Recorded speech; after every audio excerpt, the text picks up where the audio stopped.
Hello, my name's Greg Villalobos and welcome to this film. It's going to cover some of the Adventure Spec gear that I used on my latest trip.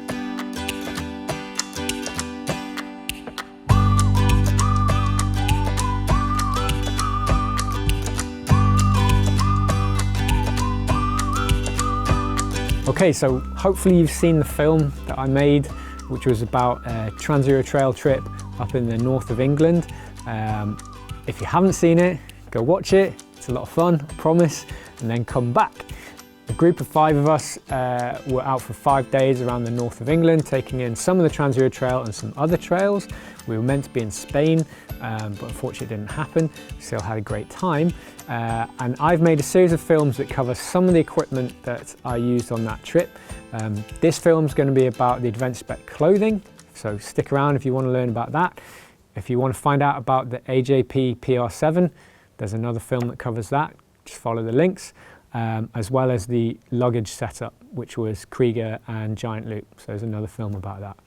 So what I want to do in this film is just talk you through not so much the technical details of the equipment.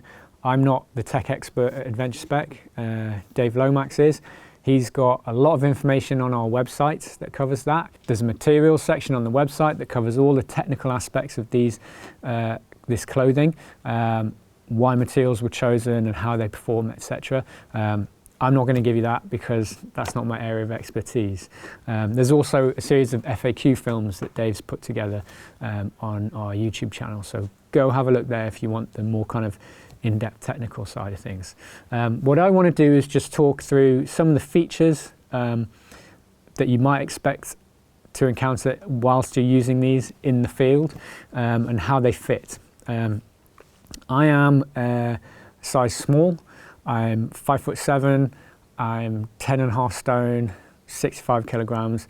So I appreciate that I'm at the smaller end of the scale and I don't really represent some of the larger adventure riders out there, but I am what I am, so that's all I can work with. The riding conditions that we went out in, August, summer in the UK, in the north of England, it was warm, maybe 20 degrees Celsius at the warmest day. It did rain, we did get wet, we did get cold, and the nights weren't into like sub-zero temperatures at all. It was fairly mild, but a good range of temperate conditions from wet to dry to hot. So the Adventure Spec clothing range and principle is all built around this idea of ADV layering. So just wear what you need to be wearing in any particular conditions. Adventure motorcycling has got quite a unique requirement in that you might have periods where you're on the road for an extended amount of time and you're getting quite cold and there's a lot of wind and you need to stay warm and dry and all the rest of it, and then you might come off and immediately get onto a trail where you're stood up and you're sweating and you're pushing and you're pulling and all of a sudden your core temperature is rising and you need to cool down. So the principle of ADV layering is really borrowing from the alpine mountaineering community and taking some of their principles, applying it to adventure motorcycling, and then adding the extra layers of protection that we need as motorcyclists, so abrasion and impact resistance. It's not revolutionary in the sense of the mountaineer guys have been doing it for ages, but it is quite revolutionary in the idea that motorcyclists have not been doing this. And traditionally, motorcyclist clothing has gone down the route of a one jacket, one pants that does everything. And that's something that we're kind of breaking away from with this particular approach. So to start, we have base layers. So these are the base layers that I took on this trip. I guess the one to talk about most is actually the pants. I wore them every day for 5 days. They're made of a particular material that resists odour, so they actually kind of do quite a good job at staying clean, or if not clean, staying or not getting smelly, let's put it that way. And if you can't smell it, then it must be clean. They did get a wash halfway through because I had a bit of a wild swim and dried them out on the fire. They dry really, really quick. I think the thing to say about all this gear is that it's a very kind of snug fit, it's a tight fit. If you're not used to wearing kind of compression base layers, it might feel a little bit tight for you. Even for me as a size small, these trousers or these pants do feel a little tight. But they're designed to kind of stay next to the skin and wick moisture away. The There's a t-shirt here that I wore a little bit, and compared to a cotton t-shirt, this will dry out much quicker. It won't necessarily stop you from getting hot, but when you do get hot, it'll wick that sweat away from you much quicker than a cotton t-shirt. In the film, you'll see that I am wearing a cotton t-shirt. One of the reasons for that is that it is a snug fit. It's a technical layer, and therefore it really doesn't leave much to the imagination. So if you're not bothered about that, then no big deal. But I was making a film and I've not been down the gym for a little while, and I wasn't quite comfortable having all my wobbly bits on show on camera, so that's why I wore a cotton t-shirt. But if you're just interested in the technical side of things, then that would be a great option for you. And there's the long legs here, which I did wear. These are really handy for evenings, so to get into your sleeping bag, and if you don't want to kind of take a big pair of tracksuit bottoms or something like that, but you just want to get out of these and into something that you can get into the sleeping bag in, these are pretty good for that. So that's the base layers. They pack down pretty small. They don't really take up much room in your bag. Let's move on to the trousers. So these are the Mongolia trail pants. There's a in the boot version called the Atacama pant, and these are the over the boot version called the Mongolia trail pant. They're quite a technical riding pant, and they've got quite a few features. So I'll just give you a quick rundown. It's got an adjustable belt that's built in with 2 buttons underneath. And one of the reasons for that is that on long expeditions, not 5-day expeditions, 5-month expeditions, the chances are you're going to lose weight, especially if you're off to kind of more remote places. So the reason why it's got those adjustable waist features is so that you can adjust them to fit your body as your body changes. You can also loosen them out a little bit if you're going the other way, such as on a 5-day trip when you just stop and eat as much as you can at every restaurant you see. Below that, we have these big vents. These are fantastic. They go all the way down the thigh. They do a great job of letting airflow when the temperature rises. It's worth pointing out as well that in the crotch area, this has got a stretch material, so it gives you a lot of flexibility on moving around and lifting your legs and all the rest of it, which is great. I have noticed, not on this trip, but when I'm riding in winter, in colder weather, the airflow is quite noticeable in the crotch area, and so putting an extra pair of these pants on underneath, or something that you might want to wear underneath your trousers, can be a good idea in the winter. But in the summer, it's great to get that airflow. At the bottom of the pants, they use a fit once buckle system and a Velcro system to adjust to your ankle size. So anyone that has ridden in muddy conditions will know that when Velcro gets muddy and wet, it fails, and essentially you end up with just the bottom of your trousers flapping open, which is a bit of a nightmare. If you put press studs on the bottom of the trousers, they work when you get them new, but quite often they get stepped on, and so the press studs don't work anymore. So we did quite a lot of research and development on this, and we came up with this idea of a buckle at the bottom. So the idea is that you adjust it once when you first get the pants, so you get the length right, and then from then on, they're always going to fit every time you put them on. So even if that Velcro does get muddy and wet and starts to lose performance, the bottom of the pant will never be flapping around because you've got those buckles there. And I think that those buckles are also designed to be quite easily replaceable, so should they get smashed or stood on or anything like that.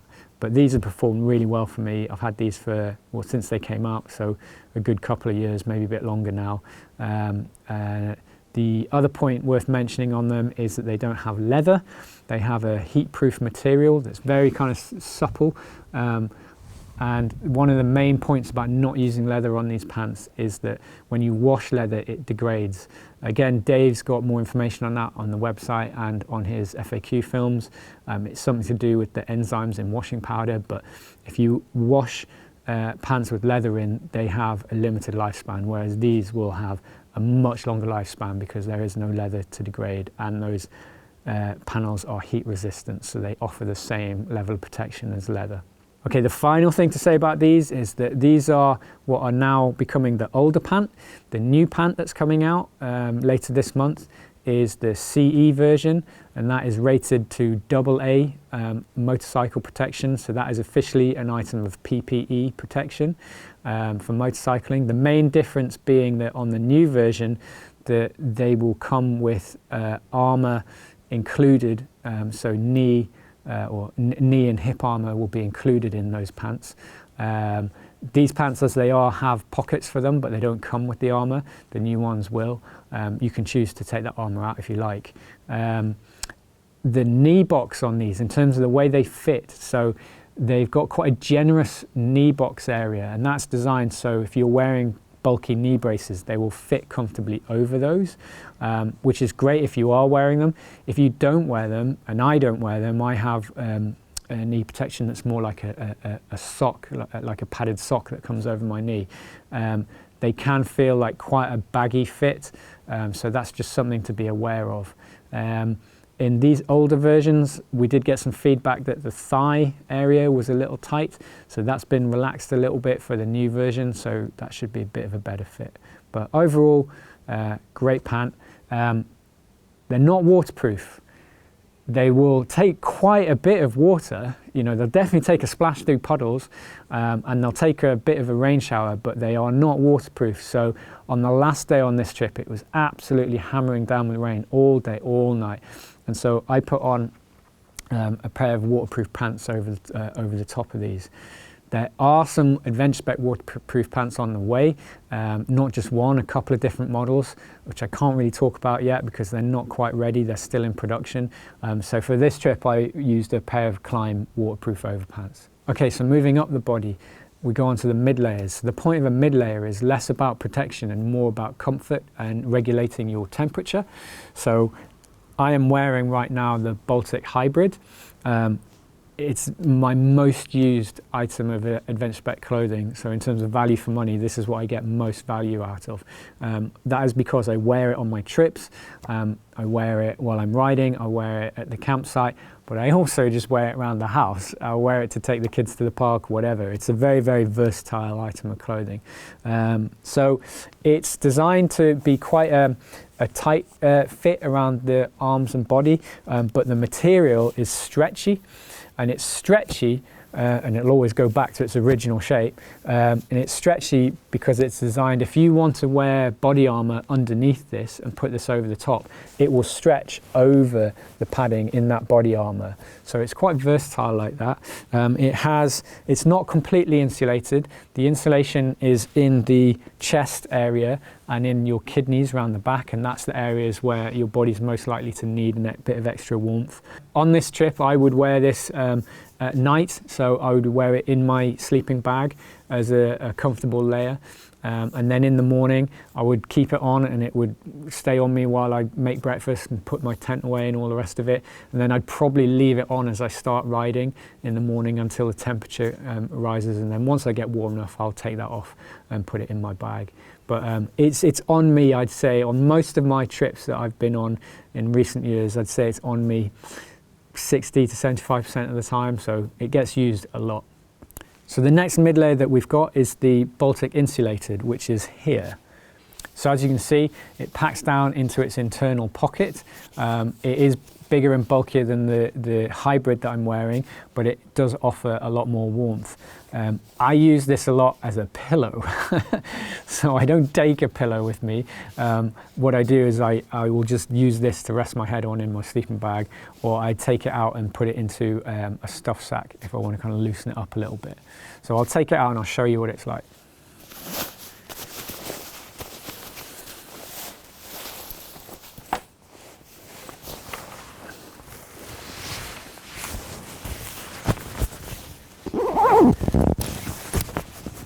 So as you can see, it's a more substantial jacket. The insulation comes all the way down the arms. The actual particular insulation that it uses is quite technical. It adapts to the temperature, so the colder it gets, the more it fluffs out. Again, go check the website out if you want more technical information about that. It comes with a hood, which attaches with poppers, which I've not got on at the moment. And the hood and the shoulder area has more substantial fabric, so it will offer a bit of water resistance if it were raining. It's not a waterproof jacket, it will get wet, but it will shrug off a little bit of rain. On this trip, I wasn't sure if I was going to use it because it was quite warm. On the last day particularly, we got wet. It rained all day, and then we got to the cabin and we got a fire going, and all the wet gear just got hung up to dry. This came out and this provided a really comfortable evening for me. Some of the other guys were wearing this jacket a lot more than me. I'll talk about it in a minute in relation to these jackets. But if you're going anywhere that you're likely to need that extra layer of comfort and warmth, not so much British summertime, but definitely British spring, autumn, if you're brave enough to kind of do the Tet in the winter, yeah, it's going to be a very handy jacket. And if nothing else, it gets used as a pillow. Okay, moving on to the Linesman Jacket, which is kind of one of our key products really. I think this jacket is the thing that kind of says to the world that we're doing something a little bit differently. It's a soft shell.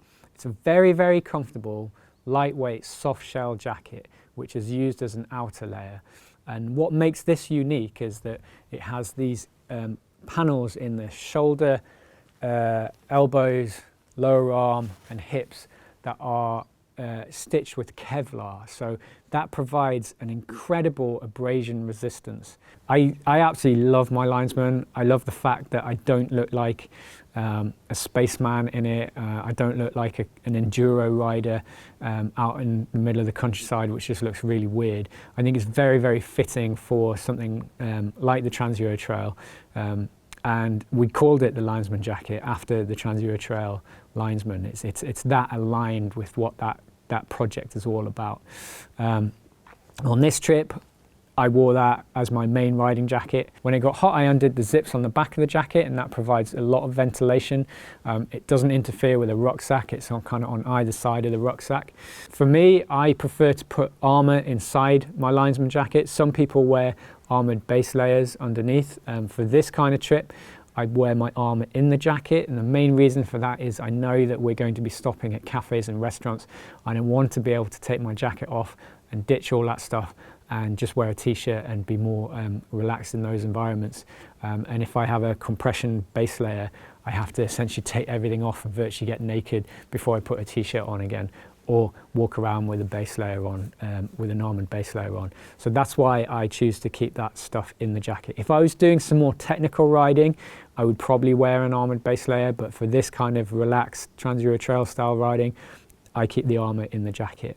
The version here that you're looking at is now the old version. The new version that is just been released is CE approved. It's got an A rating for motorcycle protection. So again, that's a piece of PPE equipment.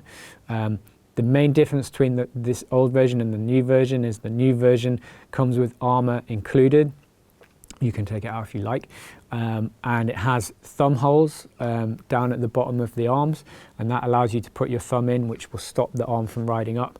And also those big vents that I mentioned on the back have a layer of breathable mesh that stops at the gap from opening more than 40 mil, but still keeps that airflow going. So yeah, I love my Linesman. I know a lot of people that have it really rave about it. And for kind of relaxed trail riding, I just can't think of a better jacket. It's a soft shell. It is not waterproof. It will take a rain shower. If your friend rides through a puddle and splashes you, you're not going to have any drama. If it hammers with rain, again, like these trousers, you are going to want to put a waterproof layer over the top. So for this trip, I used the Adventure Spec Aqua Pac Jacket as my waterproof layer.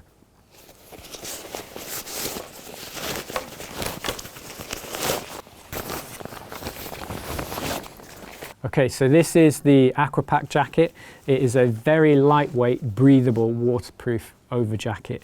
It doesn't have any abrasion resistance, it doesn't have any armor in it, it doesn't have any pockets. It's literally designed to just go over the top when it's raining. It's made of a rip-proof, waterproof fabric. Again, please go check the website out for more technical information about that. it really doesn't have a lot of features. It's designed to be simple and packed down really small. I guess the key thing to mention on it is that it's got this low tail, so it's designed to kind of cover your bum when you're stood up riding, which is pretty handy at keeping the water out. Also, if you're sitting down on wet grass, etc. It has this throttle-friendly chest pocket. Dave will tell you what that is. Go check out the FAQ, and adjustable cuffs. But for me, unless I was riding in Morocco where I knew it wasn't going to rain, this is the jacket that just stays in my pack, ready to go at any time. And if you're riding any time of the year in the UK, you're going to need this because it could rain at any time. It's not a huge amount to say about it other than it's very waterproof, very simple, very lightweight. So that covers the clothing that I personally wore on this trip. There are two other jackets here that I want to talk about that other people wore. So this is the Mongolia trail jacket. So this comes in a version with a collar, which is the trail jacket that you see here, and a version without a collar, which is the Atacama jacket. And the Atacama is more aimed at racers and rally riders who need to wear a neck brace. This is essentially the same jacket but with a collar. If you were here and you could pick this up and feel it, you would be kind of talking about how light it is. One of the reasons why it's so light is that it's made of essentially it's an entirely perforated material. It's a military grade snag proof material. You know what I'm going to say. Check out the website for more technical information about it. It's designed not to rip, so it offers a lot of abrasion resistance. And you can literally, if you hold it up to the light, you can see through it. So if you're riding in hot environments, this is going to keep you super, super cool. And you're going to get your abrasion resistance through the quality of the fabrics and also the extra abrasion resistant panels in the hips, shoulders and elbows. Clive wore this when he was riding in colder parts of the trip. He would put a mid layer on. I think he had the Baltic Insulated underneath. But when it was hot, I think we were all very jealous of the airflow that he was getting through his jacket. It's fantastic in hot weather conditions. The new CE version of this is rated AA for motorcycle protection again, so that's a PPE item of clothing. The main difference between this and that version are the new version has got adjustable cuffs, as well as this material also continues under the arms, and again the new version comes with armour included, which you can choose to wear or not wear. This version has pockets to put armour in. So, you know, if you're on the Tet in the summer and you're going to Portugal, Spain, anywhere that's hot, this is going to be a fantastic jacket. Okay, and so the last jacket, Singletrack Jacket, is one of my favourite Adventure Spec jackets. You can see how much I've used it. It needs a wash. I didn't use it on this trip, but some of the other guys did. Will and Adam did. So this is a 3-layer breathable ripstop fabric. The thing that makes this unique for a waterproof jacket is that it has these Kevlar panels, similar to the Linesman Jacket, has these Kevlar panels in the key abrasion areas, such as your elbows, your shoulders and your hips, and to my knowledge I haven't seen that used anywhere else. It's like a very, very high-tech walking jacket that has got extra abrasion resistance that motorcyclists need. Like the Aqua Pac Jacket, it's got a long tail to keep the water out of your bum. It's got these huge underarm zips, and I know Will made use of those on days where it was quite a mix between getting hot and wet. And he was able to regulate his temperature by opening and closing those. One of the key features of this jacket is the hood. Where's the hood? Well, it's in the collar, like you might find in a walking jacket.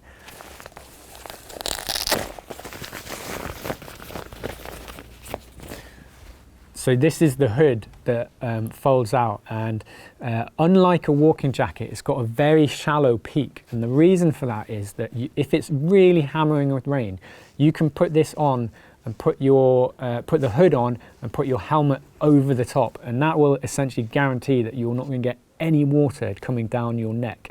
And the reason why it's got the shallow peak is so it doesn't interfere with your vision underneath your helmet, which I think is a fantastic feature. The fact that it's got a hood makes it a really, really versatile jacket for camping. Quite a lot of jackets, including the Aqua Pac Jacket, don't have a hood, so if it is raining at camp, you need to find another way to keep the rain off your head. But you know, you've got a motorcycle jacket here that's got a hood, which is designed for camping, which is fantastic for the tech. I can't say enough good things about this jacket. I'm going to put it in the wash after this. Okay, the last thing that I wanted to talk about with the jackets is the collar. So as you've seen, everything's designed to be used as a layering system. And so you start with a collar here on your mid layer, and then that builds up onto your outer layer and then your waterproof layer. And all of these collars are designed to accommodate the collar underneath. So if I were to put this on right now and zip it up, I would notice that the collar was quite baggy, but that is because it hasn't got the layers on underneath. If you do have those layers on underneath, you're not going to find that it's going to start like squeezing and choking you because everything's getting too bunched up underneath. It's designed to accommodate that. Okay, in terms of sizing, sizing's tricky. It's tricky for us as adventure motorcyclists, and it's tricky for us as Adventure Spec, because we don't know how you're going to wear your gear. Are you going to wear your armor in your jacket? Are you going to wear your armor underneath your jacket? Take a look at our website. We've tried to put as much information on there to help you get the right size, but it may not fit. You may need to send something back and get a different size up or down, depending on how you decide to wear it. Okay, that's it. That covers everything that I used for this trip in terms of the Adventure Spec clothing. Like I said at the start, there are other films that cover the AJP PR7, as well as the luggage, the Krieger and Giant Loop luggage, so go have a look. And if you haven't seen the film that I made, go watch that. If you've got questions, do fire them over. We'll do our best to answer them. We've got quite a lot of new products on its way, so do subscribe to our YouTube and our newsletter if you want to be the first to find out about that stuff. If you're off on the tech this year, have a great time. I hope you managed to avoid all the coronavirus restrictions. I hope you managed to get to Spain, which is more than I did. I hope your gear works well for you, and I just hope you come back with some really happy memories from that trip. So yeah, safe riding. See you soon.